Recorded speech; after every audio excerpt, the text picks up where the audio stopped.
Assalamualaikum warahmatullahi wabarakatuh. Bab 4 tentang zikir dan doa setelah sholat. Jadi setelah sholat kita berzikir dan berdoa kepada Allah Subhanahu wa ta'ala. Zikir itu menyebut nama Allah, mengucapkan nama Allah, mengagungkan nama Allah Subhanahu wa ta'ala, menuturkan, menyucikan, menjaga, mengingat-ingat. Kemudian makna zikir itu juga adalah kecenderungan hati untuk menghadirkan Allah dalam diri kita. Allah Subhanahu wa ta'ala berfirman, fadhkuruni adzkurkum, maka ingatlah kepadaku, aku pun akan mengingat kepadamu. Kemudian syaratnya kita berzikir kepada Allah, pertama, zikir kepada Allah itu harus ditanamkan di dalam hati. Yang kedua, berzikir itu dilakukan dengan rendah hati, tidak dengan kesombongan. Kemudian berzikir juga dilakukan dengan menjaga atau dengan penuh rasa takutnya. Maksudnya kita harus berzikir kepada Allah dengan penuh harap dan takut agar zikir kita diterima sama Allah Subhanahu wa ta'ala. Lalu yang keempat, syarat kita berzikir itu berzikirlah dengan suara yang wajar atau tidak mengeraskan suara. Yang kelima, tentunya jangan lengah barang sekejap pun. Mengingat Allah itu sepanjang hayat. Jangan pernah kita melupakan Allah Subhanahu wa ta'ala. Kemudian lafaz-lafaz zikir itu seperti Asmaul Husna di dalamnya, mulai dari ya Allah, ya Rahman, ya Rahim, ya Malik, ya Kudus, ya Salam, dan seterusnya. Kemudian juga mengandung tasbih subhanallah, subhanallah, subhanallah. Lalu juga alhamdulillah, alhamdulillah, alhamdulillah, bacaan tahmid. Lalu juga bacaan takbir Allahu Akbar, Allahu Akbar, dan bacaan tahlil la ilaha illallah, la ilaha illallah. Itu zikir.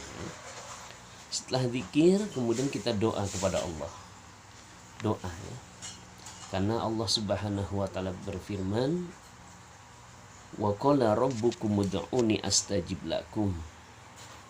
Innal ladzina yastakbiruna an ibadati sayadkhuluna jahannama khalidin. Sayadkhuluna jahannama dakhirin. Dan Tuhanmu berfirman, berdoalah kepadaku, niscaya akan aku perkenankan doamu. Sesungguhnya orang-orang yang sombong itu tidak mau menyembahku, tidak mau berdoa kepadaku, maka orang yang seperti itu akan dimasukkan ke dalam neraka jahanam dalam keadaan hina. Kemudian syarat kita berdoa kepada Allah, pertama harus bertaubat ya. Sebelum berdoa kita bertaubat kepada Allah, karena manusia tidak akan pernah terlepas dari salah dan dosa. Yang kedua, syaratnya kita berdoa itu apa? Berdoalah dengan rendah hati dan lemah lembut. Dan yang ketiga, kita harus yakin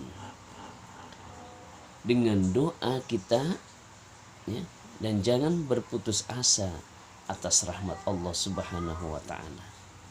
Yang keempat, syaratnya berdoa itu berdoa diawali dengan menyebut asma Allah Subhanahu wa ta'ala ya, dengan alhamdulillahirabbil alamin, dan salawat kepada Nabi Muhammad sallallahu alaihi wasallam. Allahumma shalli ala sayyidina Muhammad wa ala ali sayyidina Muhammad. Lalu yang kelima, syaratnya berdoa itu mencari waktu yang tepat untuk berdoa. Seperti apa? Misalkan setelah sholat ya, setelah sholat fardu atau setelah sholat malam ya, itulah waktu-waktu yang tepat.